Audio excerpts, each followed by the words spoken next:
मैंने कई मौक़ों पर कहा कि जिस तरह का परिणाम आया है भारतीय जनता पार्टी के लिए चिंता का विषय है। जहां कहीं टीवी पे, अखबार में या और लोगों से जो सुनने का मौका मिला है, सभी ने ये कहा कि परिवर्तन के लिए जनता ने वोट दिया। राजस्थान में कांग्रेस की सरकार थी, उसको हटाने के लिए जनता ने वोट दिया। छत्तीसगढ़ में कांग्रेस की सरकार थी, उसको हटाने के लिए वोट दिया। तेलंगाना में बीआरएस की पार्टी की सरकार थी, उसे हटाने के लिए वोट दिया। मध्य प्रदेश की परिस्थितियां अलग थी।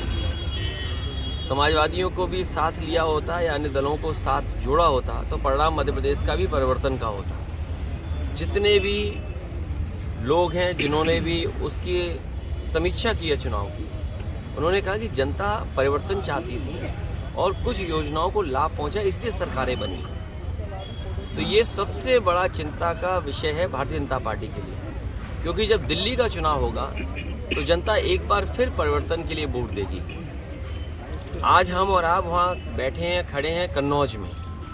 आप खुद पीछे मुड़ करके देखें कि कन्नौज के विकास को किसने रोका है। ये बातें तो बड़ी बड़ी विकास की करते हैं, बातें इनकी विकास की हैं, लेकिन काम इनके विनाश के हैं। यही मंडी जिसमें आलू से लेकर के किसान को हर फसल की सुविधा मिल जाती है, वो अभी भी आधी अधूरी पड़ी हुई है। केवल हम लोगों के बोलने की वजह से वो चालू हो गई। तिरवा रोड पर मेडिकल कॉलेज के सामने मंडी का बाजार था, किसान बाजार, वो अभी भी आधा अधूरा पड़ा हुआ है। मेडिकल कॉलेज की स्थिति हमसे बेहतर आप जानते हैं, और अगर आपको दिखाना हो और अगर आप सच्चे और ईमानदार पत्रकार हैं तो अपने कैमरे और माइक लेकर के मेडिकल कॉलेज में किसी कोने में चले जाएं। जिस तरह से बजट मिलना चाहिए था वो बजट नहीं मिला, और ना बजट मिलने की वजह से आज मेडिकल कॉलेज में किसी भी गरीब का, किसान का और गांव में रहने वालों का इलाज नहीं हो पा रहा है। जिला अस्पताल में वो सुविधाएं नहीं हैं जहां गरीबों को इलाज मिल पाए, और लगातार अन्याय लोगों पर हो रहा है। महंगाई बढ़ गई, बेरोजगारी बढ़ गई।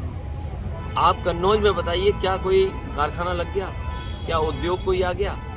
यही बीजेपी के लोगों ने सपना दिखाया कि निवेश के लिए हम बड़े बड़े कार्यक्रमों का आयोजन हुआ। क्या निवेश पहुंचा ज़मीन पर? और अगर निवेश ज़मीन पर पहुंचा है तो उस निवेश के माध्यम से कितनी नौकरी, कितने रोजगार मिले, ये सरकार बताए। अब ज़मीनें ढूंढी जा रही है जिलों में। सुना है कुछ दिनों पहले सरकार ने यह कहा कि निवेश के लिए ज़मीन चाहिए।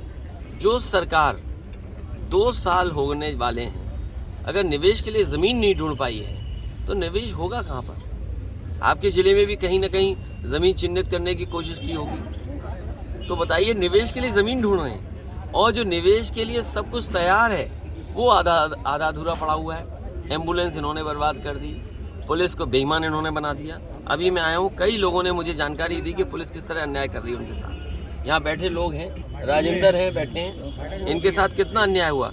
मुझे होम सेक्रेटरी तक कहना पड़ा, तब थोड़ी बहुत राहत मिली होगी उन्हें। तो ये स्थितियाँ हैं। अपने यहाँ व्यवस्था कर ले कोई पुलिस के लिए तो पुलिस मदद कर देगी या निष्पक्ष कार्रवाई हो जाएगी। अगर आपने व्यवस्था नहीं की तो पुलिस आपके पीछे पड़ जाएगी, और अगर आप भी सच्ची खबर दिखाओगे तो हो सकता है आपके खिलाफ भी कार्रवाई हो जाए।